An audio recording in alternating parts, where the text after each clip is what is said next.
hypothesis. Proof.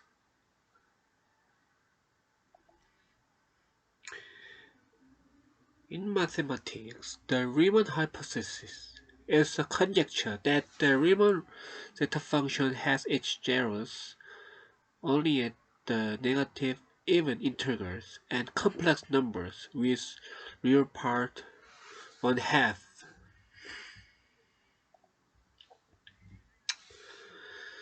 Many consider it to be the most important unsolved problem in pure mathematics. It is of great interest in number theory because it implies results about the distribution of prime numbers. It was proposed by Bernard Riemann, after whom it is named. Now, let's prove Riemann hypothesis. Main result: dimension of a sphere with volume divergence. Notification: SVD is a sphere with volume divergence, and DSVD is a boundary of a sphere with volume divergence. And SV1 is a sphere with volume 1, and DSV1 is a boundary of a sphere with volume 1. First theorem: if DSVD exists, DSVD is homeomorphic with 4-dimensional Euclidean space. If DSVD exists, DSVD is homeomorphic with 4-dimensional Euclidean space. 4D Euclidean space is metric space with 4 independent variables, and this is a usual 4-dimensional space, we usually say. So, we can say DSVD is 4-dimensional. Now, let's prove it. To show they are homeomorphic, we must show first that there is a function from DSVD to 4-dimensional Euclidean space, and the function should be one-to-one correspondence, and both the function and each inverse function should be continuous.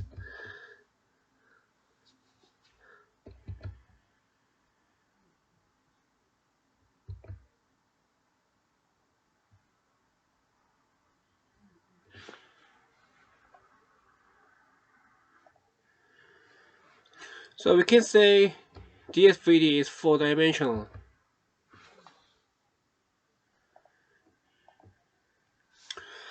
Now let's prove it. To show they are homeomorphic, we must show first that there is a function from DSVD to 4-dimensional Euclidean space, and the function should be one-to-one correspondence, and both the function and each inverse function should be continuous. To do that, we define the spherical coordinate inside the SVD. Assume 3 independent vectors which originate in the center of SVD, and it orthography and normalization.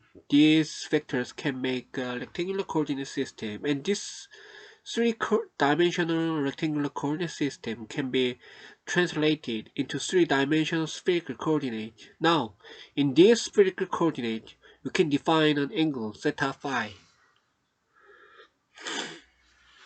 And within this angle, you can project a point from the center of SVD to DSVD. Then I can call the projected point as theta phi, and we will call this point as A.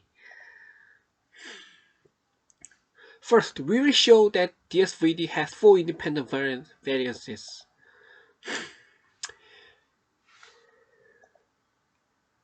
And I'll call a point near A, which is on the DSVD as B.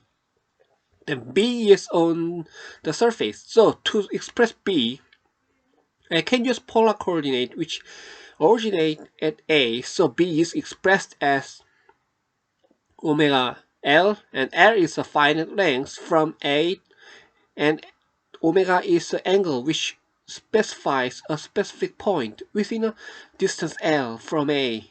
And to express B, we first define A, so B is expressed as theta phi omega L, which is a sum of coordinates of theta phi and omega L. Now, we will show the 4 coordinates are independent.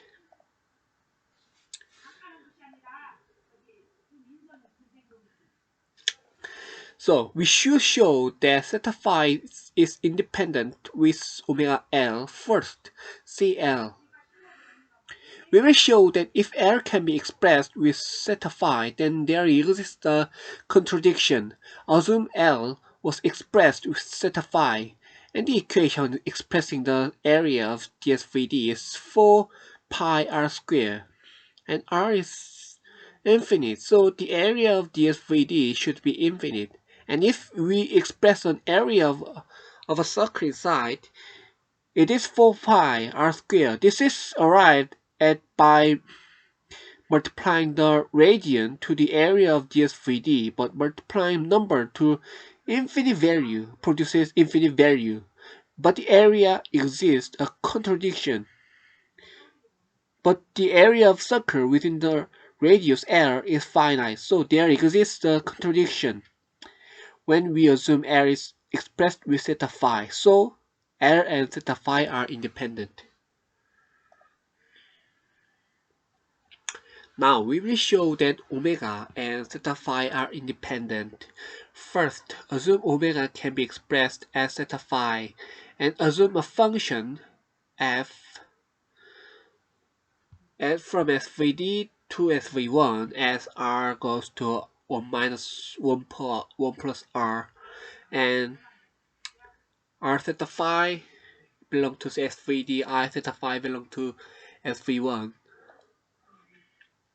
and r is the length value in spherical coordinate of SV_D, and I is the length value in spherical coordinate of SV1, and theta phi is an angular value in spherical coordinate of both systems, and r is bigger than 0, smaller than infinite, I is bigger than 0, smaller than 1, and r is the length from origin in the SV_D system, and I is the length from origin in the SV1, and f is a function which goes from sphere to sphere, so the angular value theta phi on the boundary of a sphere is conserved within f, and within f the length value is conserved with regard to the small and large relation, and with f the finite circle in the ds3d goes to a point in the dsv1, which we will prove now.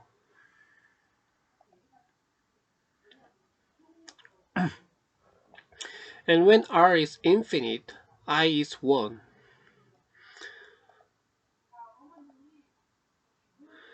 The value of delta theta, delta phi is conserved in the f, because f conserves the value of theta phi, and the finite circle on the ds3d is always smaller than 4 pi r squared delta theta delta psi, which is infinite. And because theta phi is conserved in f, so the value of 4 pi r squared delta theta delta psi in ds3d becomes 4 pi delta theta delta psi within f. So f value of the finite circle on the ds3d should always be smaller than 4 pi delta theta delta psi, and the circle which is smaller than every other circle is a circle with zero size. So the circle which has finite f value on the ds3d goes to a point on the ds3one.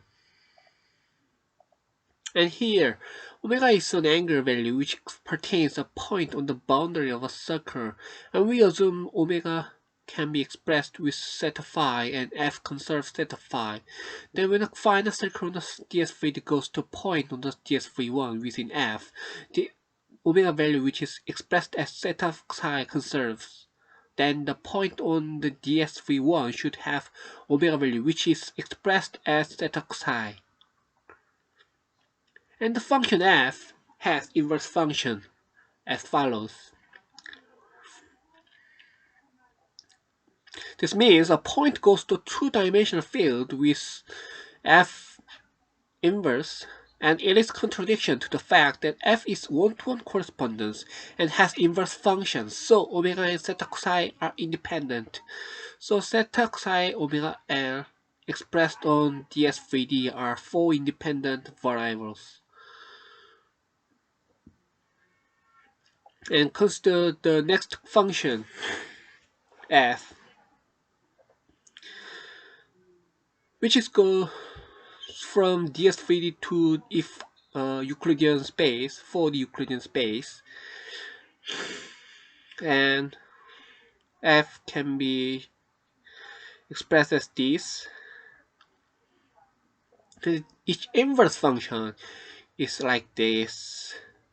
So then f is a function from ds3d to 4-dimensional Euclidean space, and it has one-to-one correspondence and is continuous. And f inverse is a function from the 4-dimensional Euclidean space to ds3d, and it has one-to-one correspondence and it is continuous. So ds3d is 4-dimensional manifold. And also, if I put another angle on ds3d, the angle should be independent from other coordinates, so we can have phi coordinate.